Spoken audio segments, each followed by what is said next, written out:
Bonjour mes amis, que Dieu vous bénisse tous, que le Saint-Esprit,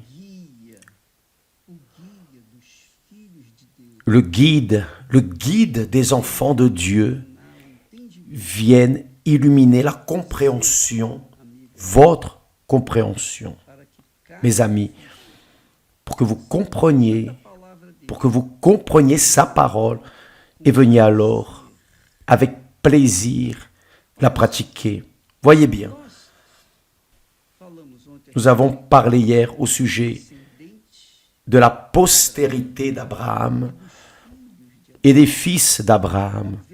Évidemment, lorsque Jésus parle de la postérité d'Abraham, il parlait de l'ADN d'Abraham. À l'exemple du riche. Le riche qui est allé en enfer était de la postérité d'Abraham. Mais il n'a reconnu Abraham comme père que lorsqu'il était en enfer, ça ne servait plus à rien. Il n'était pas fils d'Abraham, c'est-à-dire, faites attention, descendant d'Abraham, postérité d'Abraham, c'est avoir l'ADN d'Abraham, naître de la chair et non naître de l'esprit. Les fils d'Abraham se réfèrent à ceux qui vivaient dans la foi d'Abraham, non dans la foi en Abraham, mais dans la foi d'Abraham, du Dieu d'Abraham. Et c'est ainsi que Lazare vivait à la porte de cet homme très riche. C'est-à-dire, cet homme très riche pensait que sa richesse était un signe évident qu'il était d'Abraham, qu'il était fils d'Abraham, ou plutôt, oui, fils. Mais il était juste un descendant, parce qu'il croyait dans le Dieu d'Abraham. Mais il ne vivait pas cette croyance d'Abraham. Il ne vivait pas la croyance d'Abraham. Tandis que le pauvre Lazare, qui vivait à l'autre extrême de la vie, croyait dans le Dieu d'Abraham. Mais il croyait de manière pratique. Comment pratique? Que faisait-il pour montrer qu'il croyait dans le Dieu d'Abraham? Il était tombé prostré au bord de l'abîme, passant des besoins, des épreuves, malade, infirme de la tête aux pieds. Il vivait confiné à la disgrâce, du côté opposé de la vie, mais en lui, et c'est là où est la grandeur de la foi, en lui, il portait en lui, un jour ma vie va changer, un jour tout cela passera, un jour je vais sortir de ce corps malade, infirme, nécessiteux, et je vais vivre pour toute l'éternité avec le Dieu de mon père Abraham. C'est-à-dire, il nourrissait une foi que Dieu seul pouvait voir, personne d'autre. Parce que les personnes ne pouvaient pas comprendre la foi de Lazare. Parce qu'il était du côté opposé de la vie. Mais il attendait un jour laisser ce corps pour être en esprit avec Dieu, contrariant la doctrine des Juifs, des pharisiens. Il avait en lui cette espérance d'un jour, un jour tout cela terminera et je serai dans les bras de mon Père éternel, le Père de mon Père Abraham. Là, Jésus disait aux Juifs qui croyaient en lui, parce que tout le monde croit dans la parole de Dieu. Ce n'est pas juste croire pour prendre possession des bénédictions de la parole, non. Parce que cela Cela arrive, les 10 lépreux ont été guéris. Jésus savait qu'un seul reviendrait. Les autres 9 sont restés guéris, ont été bénéficiés, mais ils se sont perdus, tandis que le seul qui est revenu, celui-ci, s'est attaché à Jésus. Donc, il y a beaucoup de personnes dans l'Église ou des églises qui vivent exactement cela. Ils ont cru, disons, dans leur père Abraham, ou ont cru en Jésus-Christ comme leur sauveur, mais ils croient simplement extérieurement. Ils vont à l'église, font leurs prières, leurs louanges, donnent leurs offrandes, plus ou moins le caractère, essayent, vous savez, de donner cette petite manière de faire pour se maintenir là dans la foi.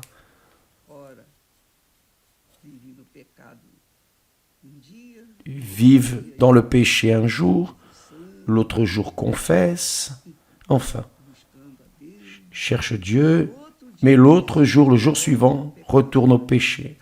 Donc, ce genre de croyant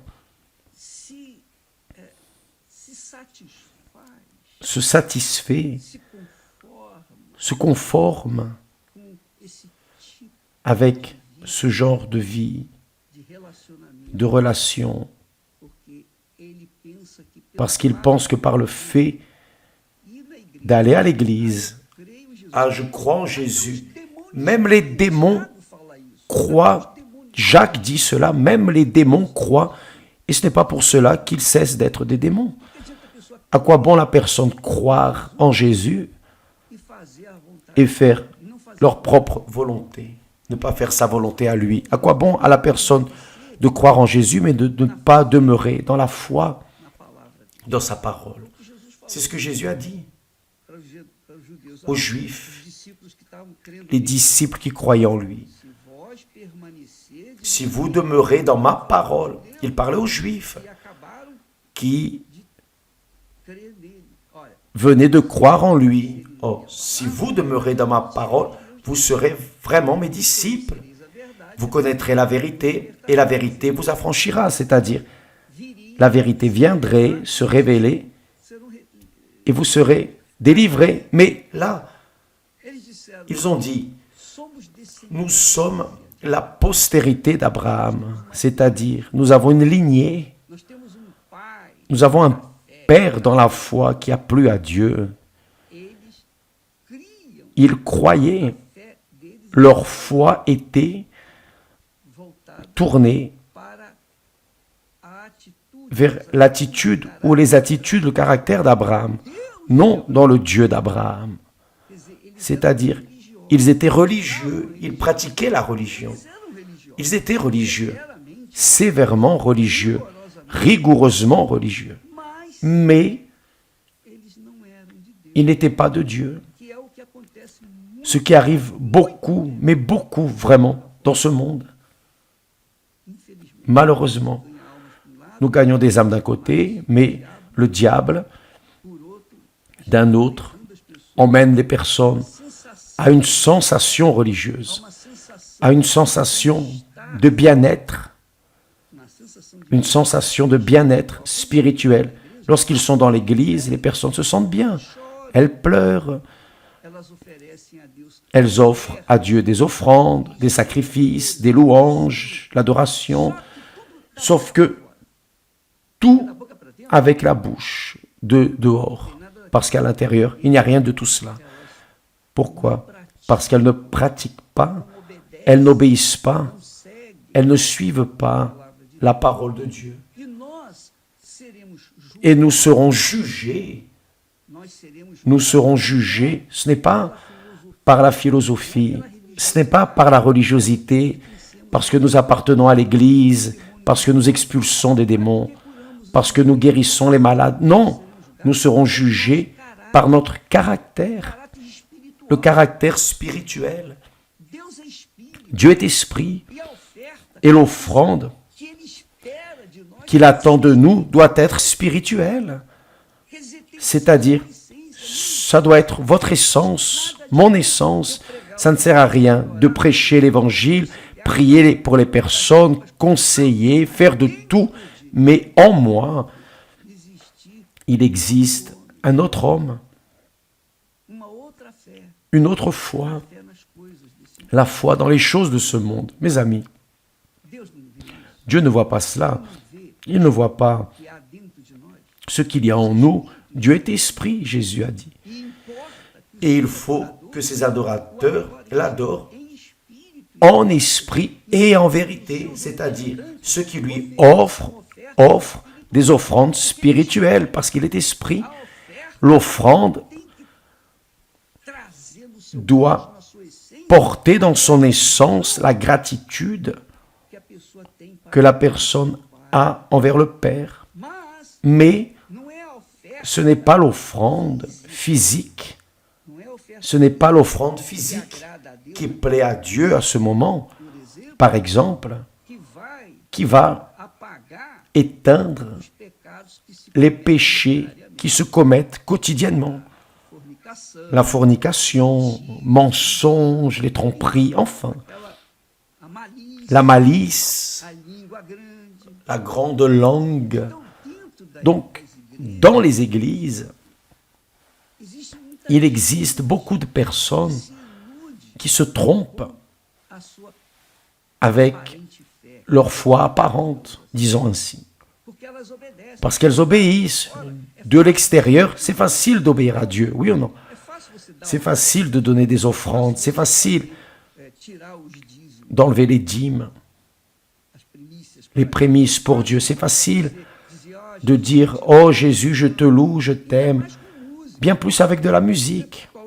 Vous mettez une musique, une belle chanson, et vous vous immergez dans cette émotion, et vous vous sentez bien, vous avez cette sensation agréable. Mais lorsque vous sortez de là, cette sensation agréable cesse d'être agréable quand vous devez affronter vos accusateurs, les infamies. Vous devez affronter le monde mauvais. Là, si vous maintenez votre caractère spirituel et au lieu de tirer avantage avec le mensonge, vous préférez perdre avec la vérité que gagner avec le mensonge. Ce qui arrive. Donc, beaucoup de personnes viennent à l'église, font leurs offrandes. C'est facile de faire cela. Maintenant, le caractère, être vrai, intègre,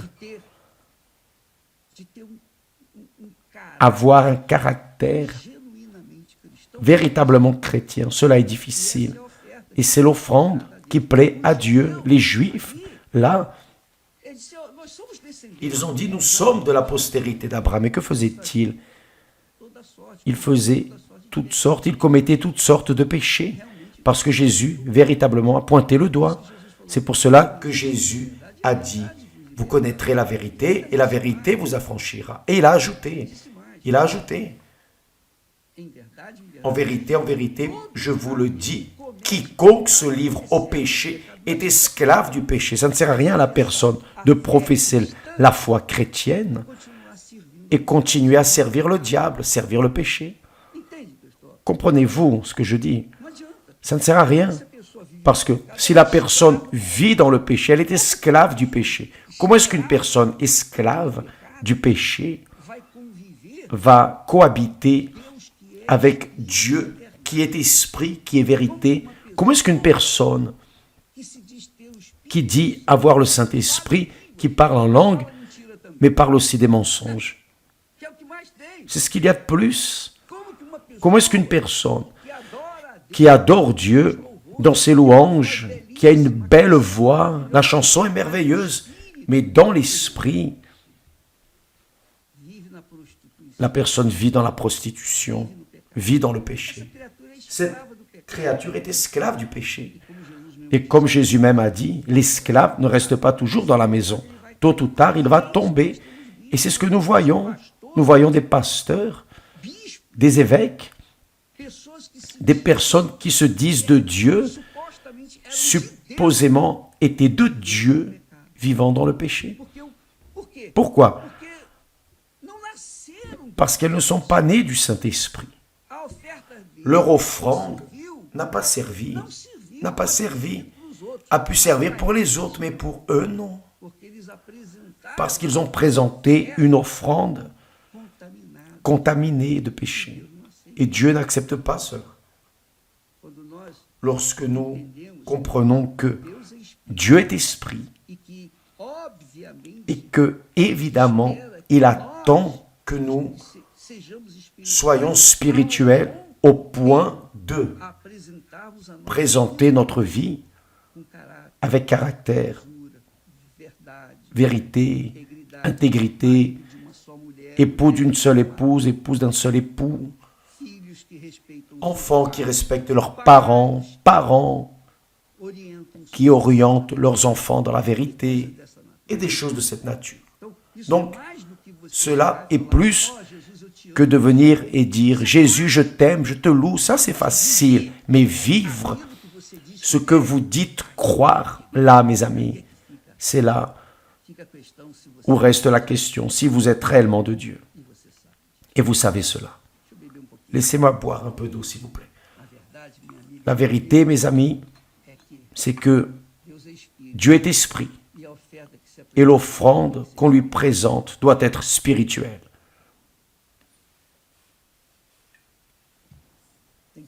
Elle doit être spirituelle. Elle doit être spirituelle. Dieu est esprit, a dit Jésus à la femme samaritaine. Et il faut que ceux qui l'adorent, c'est-à-dire ceux qui le servent, ceux qui lui offrent des offrandes, l'adorent en esprit et en vérité. C'est-à-dire rien de mensonge, de tromperie, d'illusion, d'esprit de pharisien, rien d'hypocrisie. La personne est transparente. Voici ma vie, mon Père. Si la personne est pécheresse, si la personne est dans la pourriture du péché, mais elle confesse, oh mon Dieu, je me suis trompé, j'ai failli, je ne mérite même pas d'être devant toi, je ne mérite pas de venir ici, devant ton autel, mais tu es miséricorde et compassion de moi. Quand la personne a un cœur ainsi, contrit, repenti, alors le Saint-Esprit vient et reçoit cette vie comme une offrande vivante sur son autel. Demain, nous parlerons plus à ce sujet parce que nous devons démystifier cette théorie que la personne est à l'église, elle sert Dieu, chante, prie, danse, tombe, roule dans l'esprit, tombe dans l'esprit, ou parle en langue et pense que tout cela sert comme offrande à Dieu. Cela ne sert pas. L'offrande véritable est celle qui porte en elle l'essence spirituelle. Elle est véritable, elle est honnête, elle est correcte. Elle ne vit pas dans le mensonge. Elle ne parle pas de mensonge. Elle est une personne qui porte l'image de Dieu. L'image de Dieu, c'est la personne correcte. Voyez Jésus comme exemple. Ah, Jésus, c'est Jésus, d'accord, mais voyez Paul, voyez les disciples qui étaient fidèles, loyaux. Vous allez voir l'image de Dieu que Dieu veut que vous puissiez refléter dans ce monde pour qu'il soit sanctifié dans votre vie. Demain, nous parlerons à ce sujet. Que Dieu vous bénisse et à bientôt au nom du Seigneur Jésus. D'ailleurs, aujourd'hui, comme chaque jeudi, nous aurons des pasteurs, des évêques, bien mariés depuis plus de 30 ans, époux d'une seule épouse, épouse d'un seul époux, intègres, qui luttent avec nous à nos côtés, amenant l'Évangile comme exemple. Ils servent comme témoins vivants que Jésus est vivant. Aujourd'hui, la prière de ces hommes et femmes de foi pour vous, pour les personnes qui affrontent des problèmes dans le mariage. Que Dieu vous bénisse et à demain au nom du Seigneur Jésus. Amen.